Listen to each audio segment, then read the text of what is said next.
So to me, authenticity is about the voice, about the full picture, about the numbers and the story together. And that's why I think being authentic in your storytelling is not just being true to what you are, but willing to share the dirty parts of that story as well. So I think benchmarking and being honest about what is likely to be achieved is important. The beauty of the ability to even create and find solutions, innovate, becomes stronger when purpose is integrated with business goals. In your experience, what would be the top challenge that a social sector entrepreneur faces? I would simply put patient, fit for purpose capital. Still seeing a lot of people working in a fragmented way for the same cause. I think the more people can come together, you can amplify resources. Hello everybody. In today's world, there's a shared expectation among employees, customers, in fact all stakeholders. They want to see the organization taking proactive steps in addressing social and environmental challenges and also demonstrating these efforts. It's not just a moral imperative, it's actually become a competitive advantage. Today, our conversation centers around the intersection of corporate involvement, communication and social impact.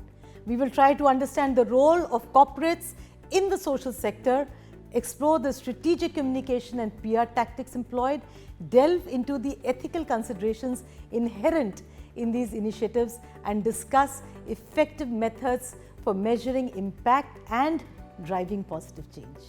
Joining me are just the two right people for the discussion. My first guest, Shiv Kumar, is joining virtually. He is the co-founder of the Catalyst Group and chief integrator of the COMMUNITYActionCollab, which is a humanitarian emergency platform. Shiv is a social investor who is passionate about solving complex social problems and improving the health and wealth of vulnerable communities. With over 3 decades dedicated to social development in India and internationally, Shiv has helped change the lives of 3 million people, founded and mentored 300 organizations, and raised 1.4 billion USD for causes and communities. Thanks a lot, Shiv, for joining our discussion today. Thank you, Nandini. Pleasure to be here with you and Vivek. My second guest is Vivek Rana, who is a managing partner at Gnothi Seauton. He has over 2 decades of experience advising clients on corporate strategy, brand marketing, stakeholder engagement, policy advocacy, and corporate communications. Thanks, Vivek, Thank for you so joining much. today. Thank you very much. Thanks, If Vivek, you are enjoying for joining watching today. Thank you very Comms much. and Conversations, do subscribe to my YouTube channel, the link for which is given in the description. And with that, let's start. Shiv, what are the areas in social sector where you feel communication can play a very important role? Oh, I would say not an important role, a central role, I would say, in 3 ways. I think one is communication with the communities that we work with. I'm talking about people. And communication with Earth. I know this is going to strange sound, I will explain. And communication with the stakeholders, the investors, with the government, and most importantly, our staff. To me, these 3 broad segments of communication are extremely important.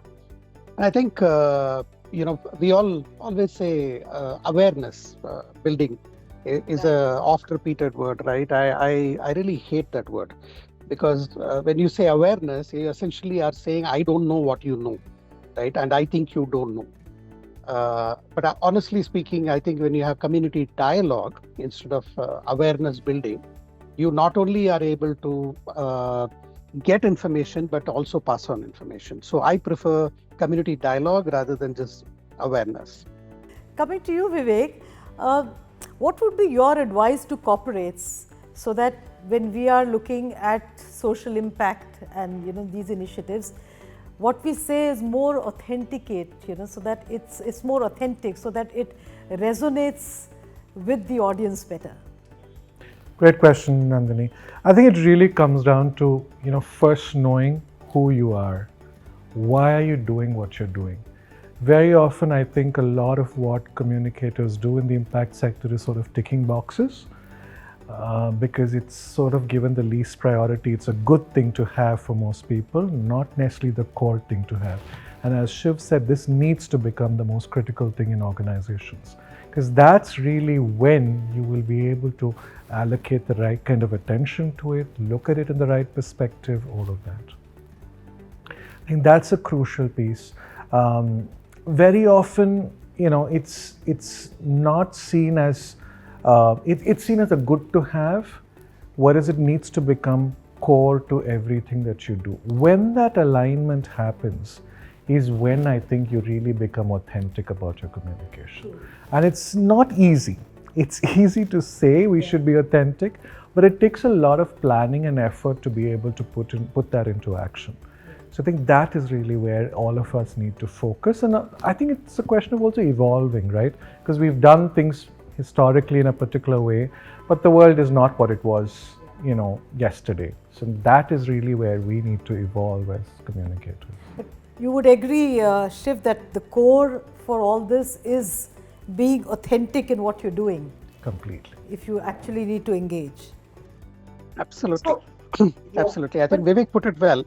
Vivek, if I may add, authentic, you alluded to it, authentic communication, but also taking communication as an authentic science, right? Not a lip service, not another tick in the box, as you rightly said. That's another way of looking at it. Today, I think we have a lot of the branding bit that we will hear from you and new takes on that. That's interesting. But another thing that we use a lot in communication is storytelling. And do you think that is a powerful tool when it comes to bringing about that dialogue? I'm not saying awareness, dialogue, and in fact, mobilizing support for what one is doing. No, absolutely, Nandini. I think the interesting thing about storytelling is we'll have to ask ourselves, are we story relaying or storytelling? And whose story is it? And I began by saying the stories from people. Sorry, excuse me. I began by saying stories of people, and stories of Earth is also very, very important to relay in today's climate change world, right? Telling the story of a lake, telling the story of a tree, of a forest is as important as telling the story of a person, right? So from that point of view, I think storytelling is moving beyond story relaying, number one. And number two, I think storytelling, let's take an example of a story of Deepa, somebody I know, a sex worker whose life has changed because of the program. It's important to tell her story in her authentic voice, but equally important is to end the story by saying how many such Deepas have we been able to change their lives, and how many such Deepas still exist for whom this has not made sense at all, or they're not part of it. I think this is very much missing, because we hear a lot of good stories. We don't tell about a balanced, not so good and good story, even within a story, right? And we don't give the numbers. I think both are important. So what I'm hearing you say is that share not just the story, but also some facts and numbers so that people can relate to it, and hopefully that mobilizes the efforts that one is looking for. It's not just hearing a story and understanding what's happening on the ground. Yeah. Absolutely. And also tell a balanced story. It is, not all hunky-dory and hockey stick achievements, right? Things take time. You fail number of times. I think Vivek, the authenticity part is also about sharing the failures equally, right? Sharing the challenges equally, and saying how many Deepas are still not benefited from things like this, right? So to me, authenticity is about the voice, about the full picture, about the numbers and the story together. Yeah, I think the entire relevance comes when you're hearing not just a story, but you're understanding what is happening to others and how they're impacted. And I want to stress on what Shiv said, because the world of social impact is not an easy world. It's not a linear road, right? It's a lot of ups and downs. The complexity is very high. The degree of failure is just as much amplified because of that. And if you're not willing to share such that the next person can learn from it and get better with it, it's sort of a self-defeating exercise. And I think that becomes very crucial in storytelling, in communication, in the social sector, that you're willing to share where things go wrong, because the learning out of that is immense. Otherwise, what it results in for a lot of people is wastage, duplication, a lot of spillage of resources and effort going in when this doesn't happen. And that's why I think being authentic in your storytelling is not just being true to what you are, but willing to share the dirty parts of that story. But you're seeing things on the ground, Shiv. Are you actually seeing people staying away from sharing the facts and just wanting to paint a rosy picture? Is that what you're seeing? Part of it is how the system is set up, particularly in the social sector, right? Everybody wants to receive bad news when they want to provide funding because there is a problem, and that's why you're asking for funding. And then when a program or a project ends, they want to tell a good story, right? Because it's the end of a chapter, and I've done my bit, and this is what it is. So just like our social, and it plays into our social media, which believes in polarization of views, right? Here's a polarization at the start. You tell me Deepa is terrible in her situation, economic situation, and then you say Deepa's life has completely changed, right? I think reality probably is somewhere in between. And with some hardworking social sector organizations, things move, but everything takes time, right? The social sector is not, it's not a speedboat. It's more like a barge, right? It turns slowly. I think that patience from the corporate sector to understand these realities, these are intergenerational problems, not even one generation. So we need to have the patience. And secondly, I think when we talk about the whole change of story, I think, as I was mentioning, it needs to be authentic in its narrative in terms of what has happened and what has not. I can tell you a story about transgenders setting up a restaurant, right, which is a great story, and everybody picked it up. But I think I should also tell you that there is a failure rate of 90% of these restaurants along with it. And that is not unusual, because restaurant business is also 90%, right? Yeah. So that's the nuance really we should look at. But which is where those two data points can be combined, where you're saying what is happening on the ground and what happens usually, because I would imagine that lends far more credibility to the story that one is giving. Absolutely. Rather than just tom-tomming it as a great achievement. Correct. Yeah. Yeah, but your advice to corporates also, on the authenticity bit and storytelling for an impact. Yeah. So I think it should begin with first widening your perspective. Yeah. We are too limited. We see everything through the lens of media relations still. I think that has to first change. You have to invest in storytelling tools. Unfortunately, everyone thinks storytelling is a quick fix, Like Shiv said, you only want to tell the pretty and good stories. So they think, oh, impact ho gaya, abhi story aa gaya. It's not the truth. It doesn't work that way. You have to start at the beginning. When an initiative is being, designed, you have to figure out what is the impact you want out of that. Your story begins there, and you have to capture it through. So you have to invest in building all of that, right? How is the data really being relevant? And then the most important thing is, a lot of storytelling, even today that we do, is really about statistics. It has to move to being about the human being who's behind all of this. Which is why we go so immune to a lot of stories sometimes, because it says, 5,000 people haven't had, a meal today. But when it's that one person who hasn't had that meal, and because of that, what it does to them, it changes the narrative completely. And if I can give you an example around that, so we've been working with this large collaboration of EdTech players called the Bharat EdTech Initiative. The first 6 months really went into how can we really talk about the impact we are having in terms of, rollout, sign-ups, usage time, all of that. But as we start collecting, which is all important data, but as we started collecting that, we said, but all of that is just a statistic, right? How do we know the life of a child is really changing? So then we actually sent a traveling storyteller to villages to go and see what happens with the EdTech platform. And there are really humbling stories. There was this one kid who says the entire class comes an hour earlier to school because they have only one phone in that class. and they take their quiz that comes to them collectively, and that's how they're improving their knowledge. There's another great story of a lovely father and his 7-year-old daughter, daughter in the 7th standard, and she tells him actually how he can identify the minimum selling price of his products on a daily basis. That's where, when we told those kind of stories, I think what the donors saw as the impact of this program really changed. And couple it with data, and maybe realistic data on how much more the needle has to move. Absolutely. Yeah. So if you go with the denominator mindset of approaching all of this and not saying, I have this, therefore I'm going to try and do this for 500 people, it changes the story completely. Totally. That's where we really need to think, I feel. Yeah.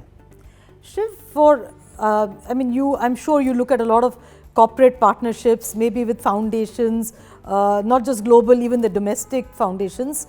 Do you really think that these partnerships, and to what extent they contribute to the success of these social initiatives that you look at?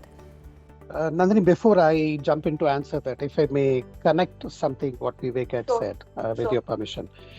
I think Vivek, another aspect is about, here is a community member, and again, I'm using the Deepa as an example. By the way, that's a fictitious name. Deepa's story being told to the world is one way. I think from a communication angle, what we have learned in Catalyst Group is how Deepa's communication can have a network effect within the communities.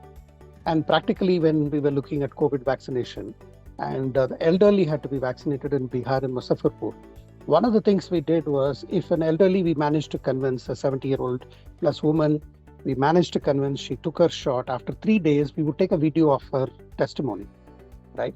Not only is it a story for us and our investors, but it's also a story for other elderly women and men in that community.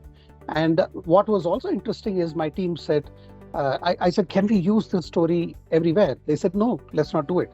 Because this lady is known in this village and she speaks a specific dialect, right? Let's use it only in this village. Let's do this again and again in every village that we do.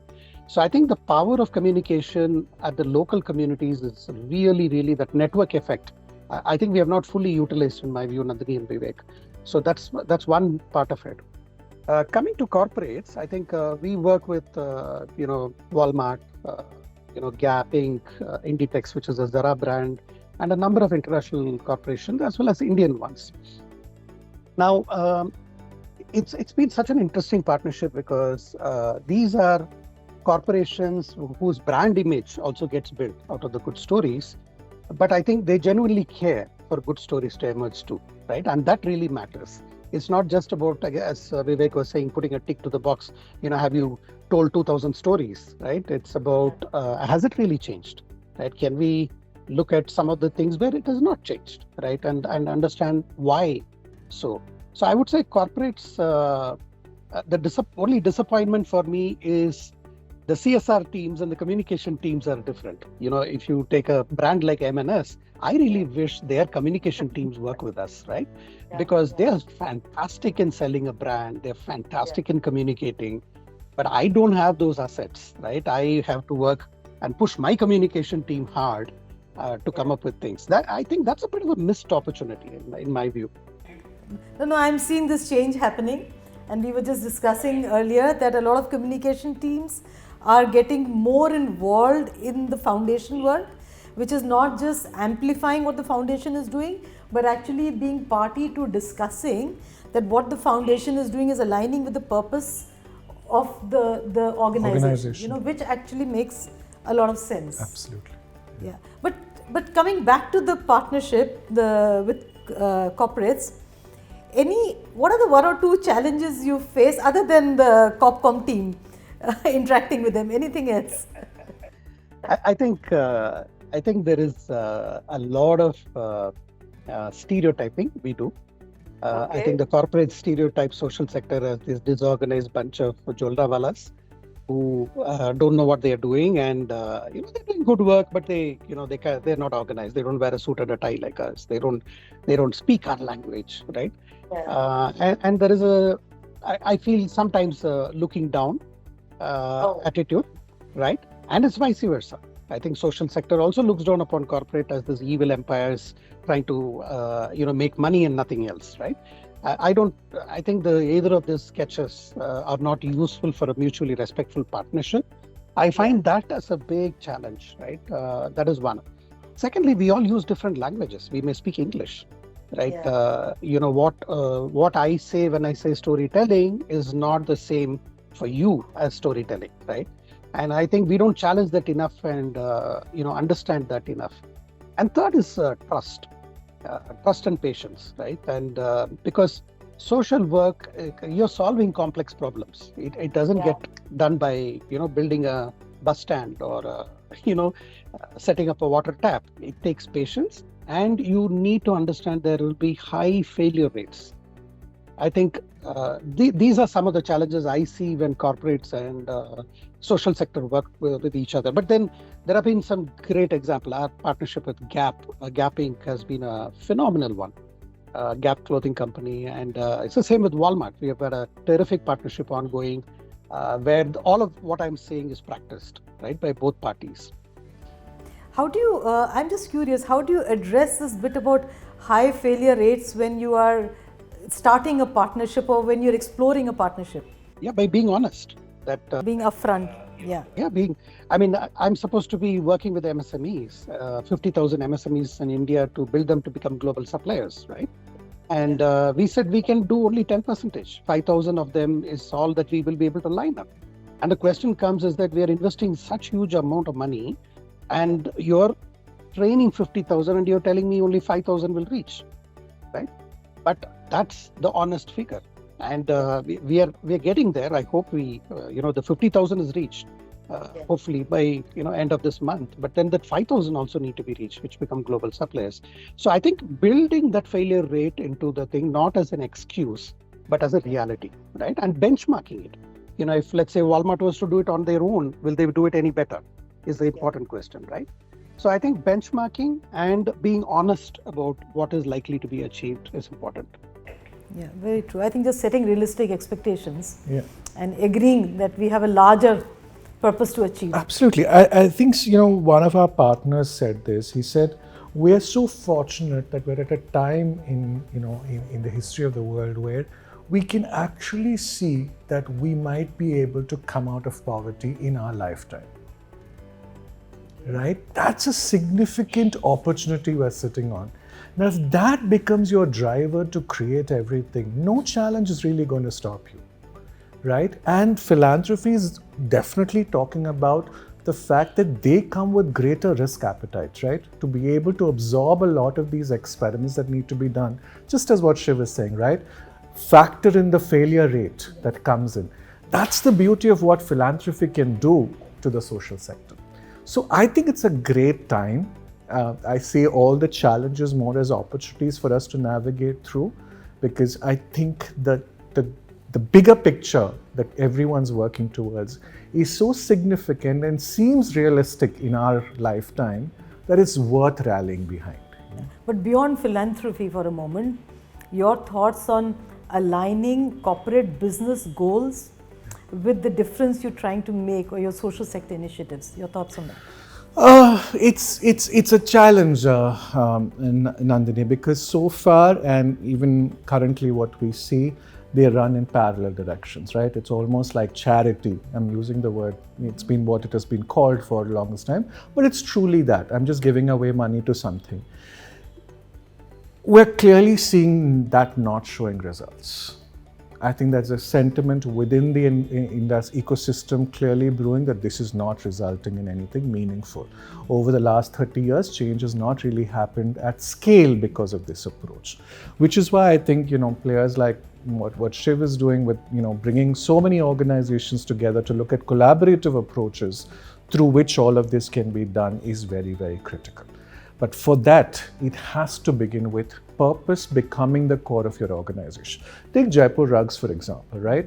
Now, the core of how that business is even structured is around empowering artists, the women from the villages, who are always seen as untouchables, right? Carpet weavers historically have been seen as untouchables and kept out of the city. But here's an organization that brought that change in completely and said, we will bring back dignity of labor. We will ensure they are paid fair wages. It's one of the largest luxury brands in the world today. It's a clear example of where I think the world is moving, of how you can really marry business goals with true impact on the ground, and not just sort of cosmetic, charity-driven change. Actually, I mean, in that example, it's about impact to the community who's working with you. Significant. I mean, if you ever go to the villages and see something, women will actually just, when they're so excited about how life has changed, one, they'll come and show you all the jewelry they own today. They'll show you the house that they own today.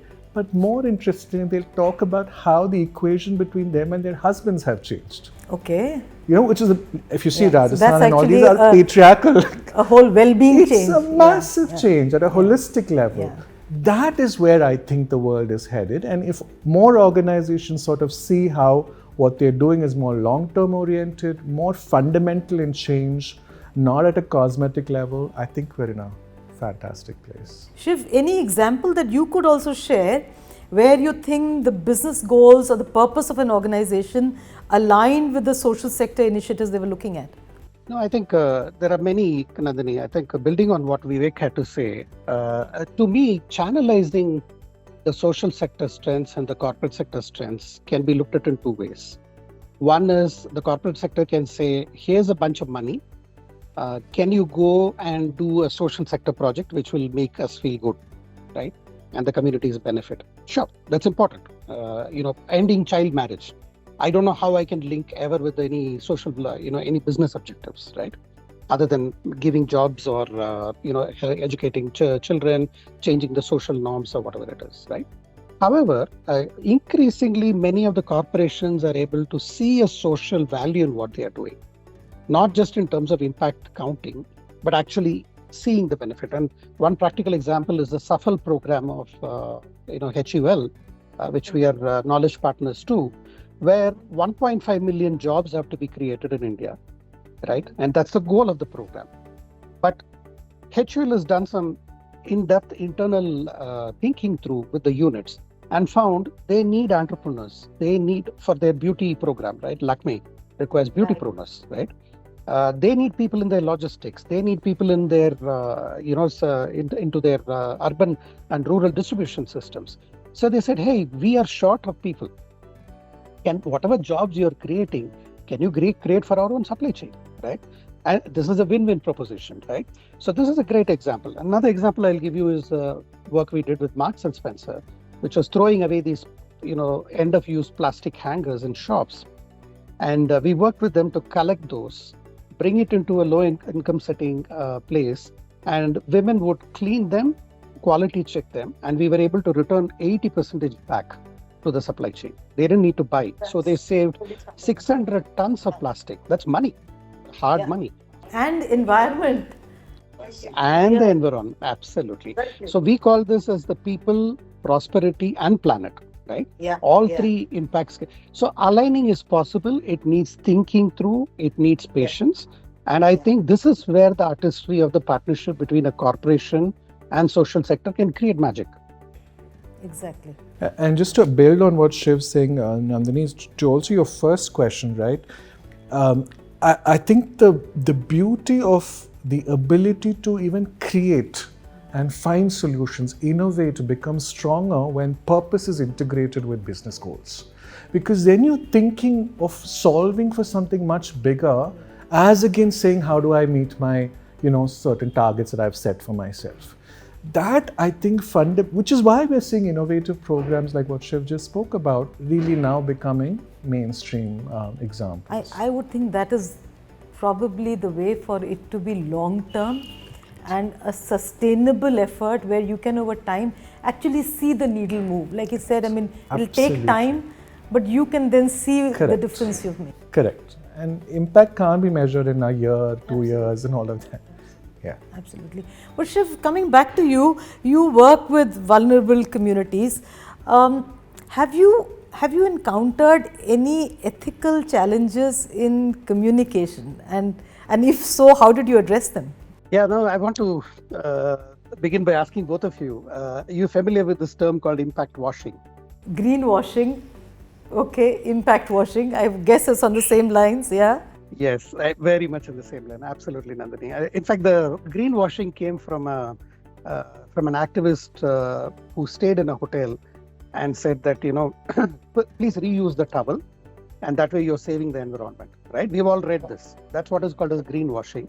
While the hotel, the carbon footprint of the hotel is massive, they make you feel as if they are environmentally sustainable by just saying reuse the thing, and actually they're shifting it to us, right, as the user. So similarly, I think in the social sector, impact washing is pretty common. Even impact counting is also common. For example, I work in a district like Muzaffarpur. I do one program on vaccination, and then I say, oh, I benefited 10 million people, right? 10 million people may be living in that, sorry, Muzaffarpur is not that big. I'm just saying that, if it's 1 million or 1 lakh people, I have to be careful how I report it. Where have I contributed? I should only count that, right? Yeah. And in the COVID Action Collaborative, which, Vivek was referring to, we have a massive collaborative. And when we reach 25 million, only those we helped each of the partner reach, we counted. Right? Because there's an ethical issue there. If I were to just count everything that a partner is doing, that is summation of my impact, but it's not my impact, right? And this is one ethical issue. Are you impact counting, or are you actually impact claiming, right?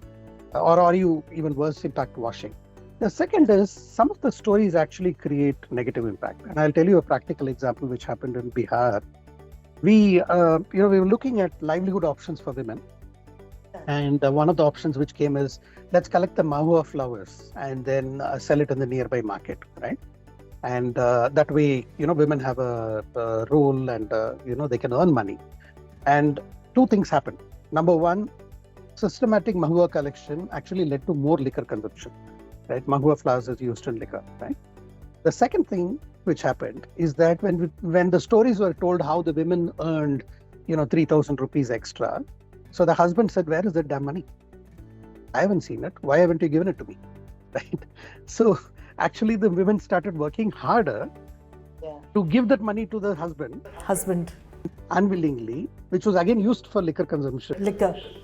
Right? Yeah. So now, if I were to zoom out and like Sainath tell a story of the entirety of it, yes, there were benefits created, but we also created a lot of negative impacts, right? Yeah. So that's one very good example for you, that how ethical issues come up. And the last one I would share is the story of Anachi. Anachi is that's how we lovingly call him. He's a senior leader in the social sector, head of ASIFA, a very well-known Gandhian institution in Tamil Nadu. And he was given a large sum of money by a donor, and he was refusing to let that donor audit him. And we were called in to mediate. And I was telling Anachi, how is this possible? Your grant contract clearly says you have to audit, right? And why are you refusing? He said, Shiv, I don't mind them auditing. I have agreed. But I want to audit how much dollars have they raised showing the children's faces from my area, right? If they're able to share that figure with me, I'm happy to let them audit as agreed. You know what the donor did? They disagreed to both, and they said, let's cancel the audit. Seriously? Okay. Yeah. That is something, huh? That is something. It's a massive thing. I think poverty porn is like the biggest thing currently in the development sector we're all trying to change. That is really something. But tell me your suggestions to corporates on how to navigate ethical dilemma like so, I think you need a leader like, someone like Shiv, who's sort of courageous enough to do this, because he allowed us to do something exactly like this. Because when we started working with them 2 years ago, we were struggling with imagery, right? And we were saying, how do we show non-exploitive imagery? Not just go without consent, we go shoot things, they're not shot in the best of lights. So we actually, Shiv was very generous and agreed to say we'll commission a whole shoot. So we actually chose 2 photographers, really people who've done immense work, in photojournalism, to actually travel and build a whole portfolio of consent-based visual imagery for us. For the first time, you actually see what impact on the ground looks like today. We ran a large program called Onward Together, where we actually showcased what this impact looks like visually. So I think bringing in the arts, bringing in music, bringing sports can all be very, very interesting ways. Like Shiv said, right? I don't think you always need to communicate to just the donor or to that one person who you think. There's a lot that's happening in different layers as well. And these things really drive that kind of, communication significantly and breaks the barriers of, any kind of ethical violation you might be able to do.